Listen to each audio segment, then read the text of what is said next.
Good day, Sir Edison. So dumating na yung time na itetest na natin mismo yung anyong unit. So ang yung unit ay Taurus SN240031. Unang birada natin ay itong 25 meters. Gawa tayo ng butas dito. Try natin.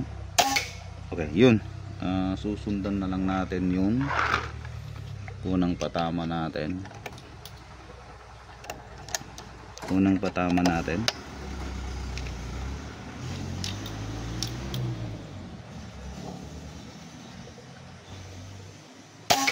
Okay, so nag-follow through nga naman. Pangalawa, tignan natin kung mag-follow through pa. Okay, medyo bumaba konti pero nandun pa rin sa butas. Okay, medyo mahangin dito. Pansin naman natin sa ating scoop yung dahon. Okay, pumasok pa rin. So I think nasa tatlo na yata. 1, 2, 3, 4. Subukan natin ng 5 shots.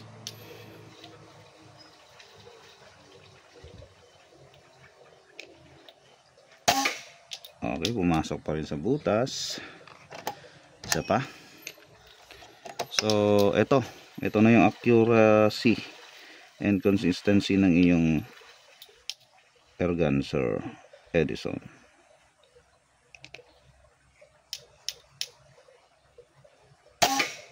Okay, so yan po yung kanyang group shot sa 25 meters. Okay, punta tayo sa 50 meters. Try natin. So ayan, mag-a-adjust tayo ng parallax, mga kaibigan, kasi nga yun nga, medyo lumayo ng konti ang ating target. Okay, check na natin dito. Ayan, clear na. Medyo zoom natin konti para masaya, diba mga kaergan? So maliwanag ba sa kuan? Mukhang hindi maliwanag yung reticle sa ating scoop mount. Ay nako, ang kailangan natin ng bagong scoop mount.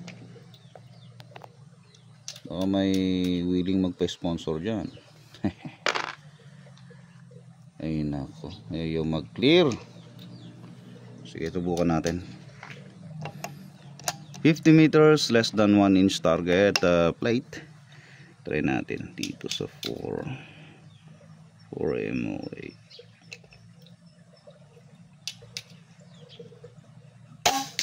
Okay, hit. Or so good naman. I mean 0.4 pala, ay 0.8 na rito sa ating reticle.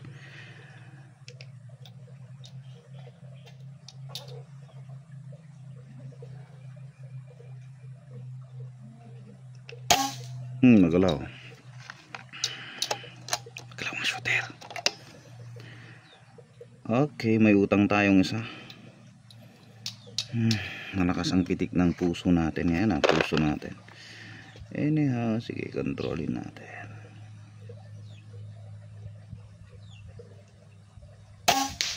Okay, so pansin mo sir, ang lakas ng impact. Di po ba? So flying at 940 fps tayo.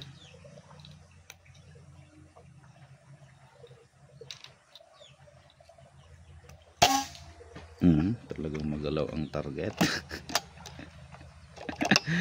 Inang shooter ngayon. So ulitin natin 5 consecutive shots.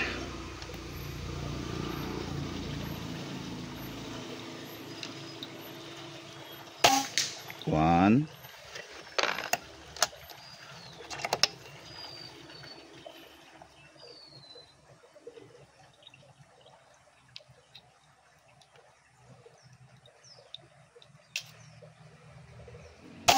two,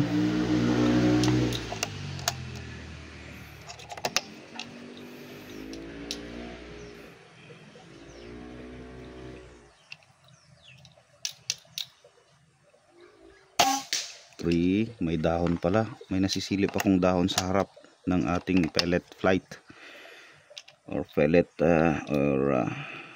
pellet trajectory. Malaking epekto yan pag nasagi yan.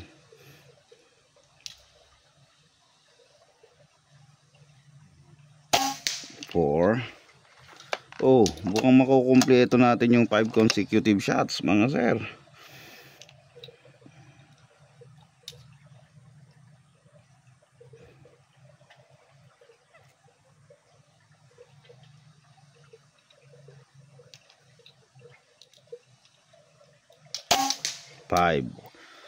Nakumpleto natin yung 5 consecutive shots. So may utang tayong dalawa. May dalawang miss. Napapansin ko sa rap dyan. Hindi ko alam kung nakikita dito sa side cam. Mayroong dahon. Okay, dalawang utang. Okay.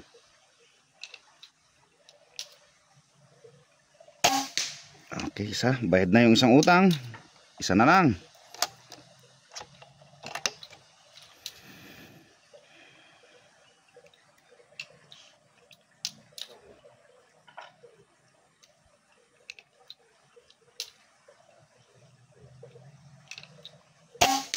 Okay, hit. So napaka solid lahat ng hit. Lakas. May dahon na maliit dyan. Hindi ko lang mayusin ko itong dahon na yung pinakatip. Yung pinakatip ng dahon saktong sakto sa trajectory ng pellet natin. Nasagi konti, medyo lilihis, pero anyhow, walang rason. Nabayaran natin yung 2 miss. Bayaran natin. So ibig sabihin 7 consecutive shots hit lahat. So wala tayong problema. Okay na okay tong unit mo, sir Edison, or sabihin natin Sir Ed. So nakita mo naman sir yung ating or mga kailgan, nakita nyo naman yung ating groupings sa 25. Balik lang natin sa 25. Siguro try ko ngang i-measure mamaya yan. Okay, adjust natin table at isisingit ko sa video para makita natin kung gaano ka tight yung kanyang grouping sa 25 meters. So yan na nga. Okay yan. So magaling magsipat. Gaano kalaki yan. Okay, yan yung kanyang reticle sa dead center. So nasa 0.2 paikot. And naka magnification ako ng 22 magnification. Ang gamit ko ay isang ELR. So pakita na lang natin. Tanggalin natin tong cellphone sa side cam. So ang gamit ko ay isang ELR mga kaibigan. So okay yan. Naka 22 magnification. Nasaan ka na? Okay. 23. I mean. So kung nag-rag output to ng 2000 sa Edison and flying tayo sa muzzle velocity of 940 fps. So napakalakas. So ito na nga. And we're so happy na pwede na nating i-ship para sa inyo. And hope mag-enjoy po kayo. So hanggang 50 lang yung ating test muna ngayon. And sa ganyang ka-accurate and very consistent, hahanapin mo na lang yung dope mo up to 100 meters. And napakadali na yan, I assure you. And pwede tayong mag-video call for your guidance or any. Ganyan naman tayo pag isang client natin. All out support tayo dyan. Sa lahat ng parts, sa lahat ng tips and tricks, maintenance, everything, hanggang nandito ko at kaya kong sagutin agad. Or kung hindi man, naka-duty tayo, pwede nating message or any means of communication para ma-address natin. Okay? So, sa tingin ko, mag-i-enjoy ka, sir. Okay na okay ang inyong unit. Another happy client na naman. And ayun na nga, lagi kong sinasabi. Thank you for trusting NBUS. Thank you sa all out support ninyo. Thank you din sa pag-subscribe sa aking YouTube channel at pag-follow sa aking Facebook page. So, ayan. 9 minutes test. Napaka happy, napakasaya. Okay? Thank you, Sir Ed.